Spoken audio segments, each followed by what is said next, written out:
जय हिंद दोस्तों, स्वागत है आपका हमारे एक और नए वीडियो में। इस वीडियो में हम बात करने वाले हैं हिंदी ग्रामर के ऐसे बेहतरीन क्वेश्चनों के बारे में जो आपको सीटेट के एग्ज़ाम के लिए बहुत ही ज़्यादा ज़रूरी होने वाले हैं। तो दोस्तों ये वीडियो बहुत ही शानदार होने वाला है और ये वीडियो आपके लिए बहुत ज़्यादा इन्फॉर्मेटिव भी होगी, तो वीडियो को बिना स्किप करे पूरा देखिएगा। तो चलिए दोस्तों, बिना समय को गवाए हम लोग वीडियो में आगे बढ़ते हैं। सबसे पहले हम लोग देखते हैं यहाँ पर जो क्वेश्चनों की संख्या को छोड़ दीजिएगा, क्योंकि यहाँ पर क्रम जो है उल्टे पुल्टे लिखे हुए हैं। आप सिर्फ कॉन्सेप्ट पर ध्यान दीजिएगा। यहाँ पर सबसे पहला क्वेश्चन आता है, महेंद्र का संधि विच्छेद क्या है। महेंद्र शब्द है, उसका संधि विच्छेद क्या है। दोस्तों 4 ऑप्शन दिए हुए हैं। यदि आपको किसी भी सवाल का आंसर यदि पहले से पता हो तो आप नीचे कमेंट में कमेंट करके ज़रूर हमें बता सकते हैं। दोस्तों चलिए बताते हैं हम इसका सही आंसर। दोस्तों ये महेंद्र शब्द का जो सही आंसर हो जाएगा वो हो जाएगा ऑप्शन नंबर बी, महा प्लस इंद्र। महा plus Indra option number B जो हो जाएगा हमारा राइट आंसर हो जाएगा, क्योंकि दोस्तों इसमें महा का जो आ की मात्रा और इंद्र का जो ई की मात्रा, आ की मात्रा और ई की मात्रा दोनों मिलकर एक की मात्रा का निर्माण करते हैं। ये आपको पता ही होगा दोस्तों। संधि विच्छेद का जो कॉन्सेप्ट है ये क्लियर हो जाएगा, आपको पता ही होगा इसका। तो चलिए बढ़ते हैं हम लोग अगले क्वेश्चन की ओर। अगले क्वेश्चन में पूछा गया है कि जो क वर्ण होता है उसका, ये दोस्तों क वर्ण किसके योग से बना है।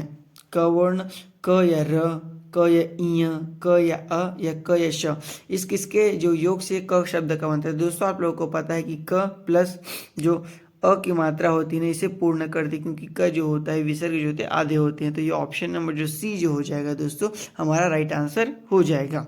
दोस्तों मैं आपको यहाँ पर कॉन्सेप्ट भी क्लियर करते हुए चलता हूँ, ऑप्शन के साथ साथ थ्योरी भी कंप्लीट कराते हुए चलता हूँ, इसलिए आप वीडियो में पूरा देखिएगा। चलिए बढ़ते हैं हम लोग अगले क्वेश्चन की। अगले क्वेश्चन में हमें पूछा गया है, ऊष्मा और संयुक्त किसके प्रकार हैं। ऊष्मा और जो संयुक्त हैं, सॉरी दोस्तों, ऊष्म और संयुक्त किसके प्रकार हैं। स्वर के प्रकार हैं, व्यंजन के, ए या बी दोनों, या इनमें से कोई नहीं। तो दोस्तों इसका जो राइट आंसर हो जाएगा वो हो जाएगा ऑप्शन नंबर बी, व्यंजन के। ये जो ऊष्म और जो संयुक्त है ना, ये दोस्तों व्यंजन के प्रकार हैं। चलिए बढ़ते हैं हम लोग अगले क्वेश्चन की ओर। अगले क्वेश्चन में पूछा गया है, स्पर्श व्यंजन कितने प्रकार के होते हैं। जो स्पर्श व्यंजन कितने प्रकार के होते हैं, 25, 20, 28 या 30। दोस्तों इसका जो राइट आंसर हो जाएगा तो वो हो जाएगा option number A, 25। Option number A 25। जो स्पर्श व्यंजन होते हैं वो 25 प्रकार के होते हैं। तो ऑप्शन नंबर ए जो हो जाएगा दोस्तों हमारे लिए राइट आंसर हो जाएगा। चलिए बढ़ते हैं हम लोग अपने अगले क्वेश्चन की ओर, जिसमें पूछा गया है, श कौन सा व्यंजन है। क्या यह अंतस्थ व्यंजन है, ऊष्म व्यंजन है, स्पर्श व्यंजन है या संयुक्त व्यंजन है। तो दोस्तों इसका जो राइट आंसर हो जाएगा वो हो जाएगा जो श जो है ऑप्शन नंबर बी, ऊष्म व्यंजन है। जो श है दोस्तों वो ऊष्म व्यंजन है।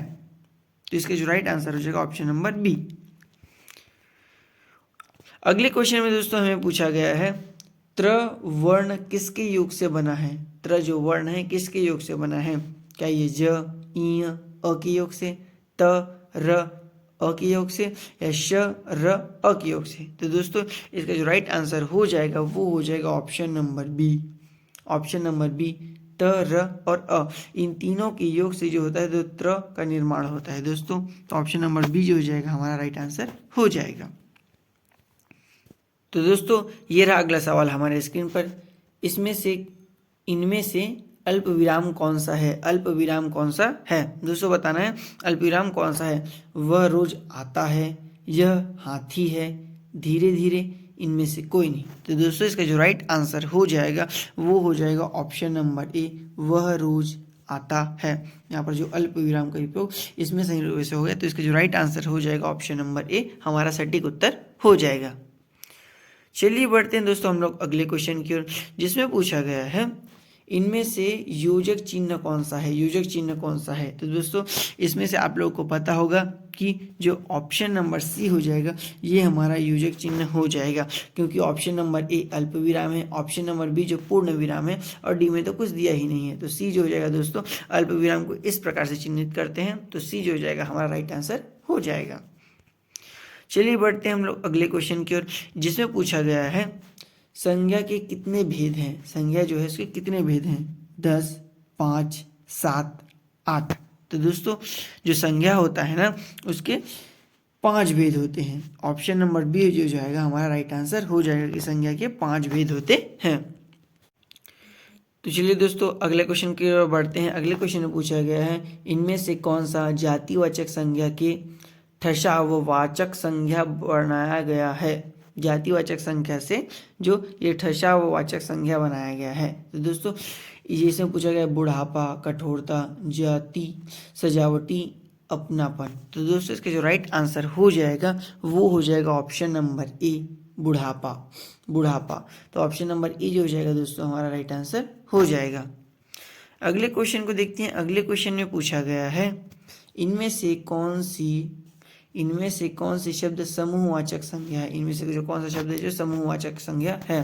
तो सोना, सच्चा, ये वाला और मिठाई, या इनमें से कोई नहीं। तो दोस्तों इसका जो राइट आंसर हो जाएगा 74 का, या अगले क्वेश्चन को बोल सकते हैं इसमें ऑप्शन नंबर बी जो हो जाएगा, ऑप्शन नंबर बी जो हो जाएगा हमारा राइट आंसर हो जाएगा, समूहवाचक।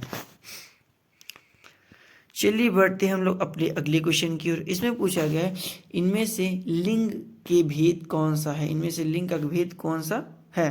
तो पुल्लिंग, स्त्रीलिंग, नपुंसकलिंग, इनमें से सभी। इनमें से सभी। तो दोस्तों इसका जो राइट आंसर हो जाएगा वो हो जाएगा ऑप्शन नंबर डी, इनमें से सभी। इनमें से सभी। तो पुल्लिंग भी है, स्त्रीलिंग, पुल्लिंग, स्त्रीलिंग और नपुंसकलिंग, इन दोनों को दोस्तों इन तीनों को लिंग का भेद कहा गया है। तो ये तीनों जो हो जाएंगे लिंग के भेद हो जाएंगे। लेकिन मुख्य रूप से देखते हैं दोस्तों हम लोग हिंदी में देखते हैं तो पुल्लिंग और स्त्रीलिंग लिंग के 2 ही भेद माने गए हैं, और जो संस्कृत में नपुंसक लिंग को जोड़ा जाता है। तो हम लोग कह सकते हैं कि हिंदी में 2 ही लिंग होते हैं, लेकिन यहाँ पर जो राइट आंसर डी को दिया गया है। तो हम लोग ऑप्शन के साथ चलते हैं। चलिए बढ़ते हैं दोस्तों हम लोग अपने अगले क्वेश्चन की ओर, जिसमें पूछा गया खटमल शब्द है। खटमल शब्द या जो गिजाड़ बोलते हैं इंग्लिश में, वो क्या है? पुल्लिंग है, स्त्रीलिंग है, उभयलिंग है, इनमें से कोई नहीं। तो दोस्तों इसका जो राइट आंसर हो जाएगा वो हो जाएगा option number A, pulling. Option number A जो हो जाएगा दोस्तों हमारा राइट आंसर हो जाएगा। चलिए बढ़ते हैं दोस्तों हम लोग अपने अगले क्वेश्चन की ओर, जिसमें पूछा गया है इनमें से कौन सी शब्द पुल्लिंग है? इनमें से कौन सा शब्द है जो बताना है हमें कि पुल्लिंग है? कौन सा शब्द है जो इनमें से पुल्लिंग है? तो इसका जो ऑप्शन नंबर ए हो जाएगा गिलास, ऑप्शन नंबर बी जो है अदालत, ऑप्शन नंबर सी में ए और बी दोनों, ऑप्शन नंबर डी में बोला गया इनमें से कोई नहीं। तो दोस्तों इसका जो राइट आंसर हो जाएगा कि पुल्लिंग कौन सा है? तो गिलास। ये दोस्तों क्या हो जाएगा? ऑप्शन नंबर ए जो हो जाएगा पुल्लिंग हो जाएगा। पुल्लिंग ये जो है पुल्लिंग हो जाएगा दोस्तों। तो ऑप्शन नंबर ए जो हो जाएगा हमारा राइट आंसर हो जाएगा।